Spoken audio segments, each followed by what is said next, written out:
પ્રાપ્તિ થાય છે સંત સંગથી જીવન ચારિત્રવાન બને છે. Character is the main power. ચારિત્ર મોટા મોટી તાકાત છે. કાલને પણ અંફાવી શકે, કાલને થવાટ મારી શકે ચારિત્ર. ચિત્ર ગમે એટલું વિચિત્ર હોય પણ પવિત્ર હોય તો એને નમસ્કાર કરવું જોઈએ, કારણ કે કેરેક્ટર પાવર વાળો હોય છે. હનુમાનજી ગણપતિ મોઢા ક્યાં ઠેકાણો, જેવા આપણા છોકરાઓ અવમન ન થાય પણ આપણે એને પગે લાગી નાળે નથી, કારણ કે એની પાસે નિર્ણય શક્તિ છે. નિર્ણય અફર સફર સફળ. જેની પાસે ડિસિઝન પાવર છે, નિર્ણય શક્તિ છે, એની જિંદગી સફળ થઈ જાય છે. આજ માણસ નિર્ણય નથી કરતો એટલે મુફલિસ થઈ ગયો. નિર્ણય નથી. સત્સંગ કરો, રોજ દિવ્ય વિચારોની પ્રાપ્તિ થાય. વિચારે ભવરોગનું ઔષધ છે. If you think you will get. વિચારે ભવરોગનું ઔષધ છે. યુવા શિષ્ટકાર એમ કે સંસાર દીર્ઘ રોગસ્ય વિચાર પરમૌષધિ.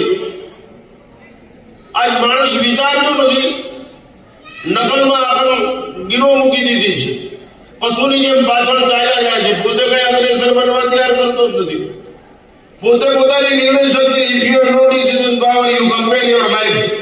તમે કોકને મૂલવું હોય, તુલસી પાસે ઉભા રહ્યો, લીમડા પાસે ઉભા રહ્યો, ગાંડા બાવળ પાસે ઉભા રહ્યો અને તમારી જાતને મૂલો આટલું કરી શકો એમ છો પરોપકારનું કે ના, તો દરિયા પડીને મરી જાઓ.